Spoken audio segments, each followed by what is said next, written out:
हे सरोज जी। अरे जेतना भूखा तारे गुंडा हमई कइले नाच बनी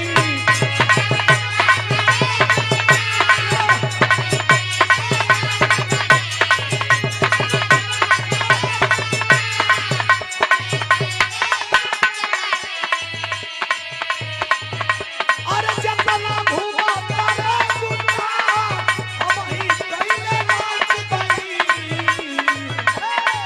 हर जिला में खोल ले हर जिला में खोल ले रंगदारी के ब्रांच बनी हर जिला में खोल ले रंगदारी के ब्रांच बनी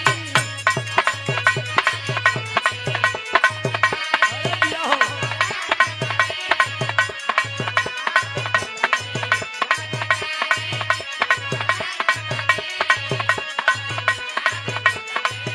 आकाश चौहान भैया मंच पे आवे और डॉक्टर सुरेंद्र जी दोनों लोग मंच पे आवे। एक लाइन है सुना, सतीश भैया भी सुना है एक लाइन, ए विशाल भैया सुना।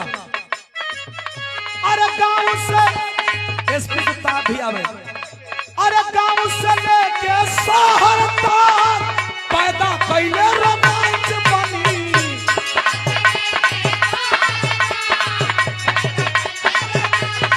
और आदर्श भैया, अमित भैया और प्रेम गुप्ता आप लोग आ जाए मंच पे। कौन है भाव पे सुना।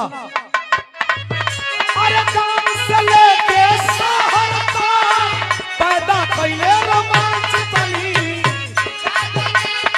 पावर जिम के ओनर बाहर भैया।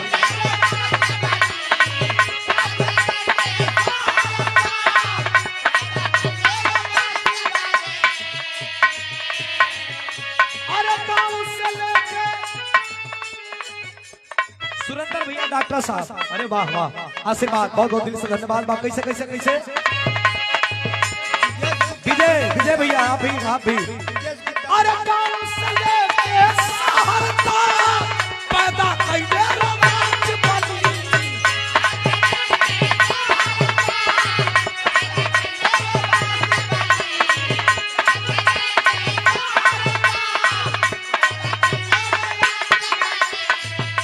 अरे गांव से लेके शहर तक पैदा कैले रोमांच बनी हर जिला में खोल ले।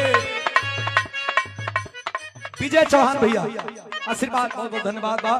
हर जिला में खोल ले रंगदारी के ब्रांच बनी हर जिला में खोल ले।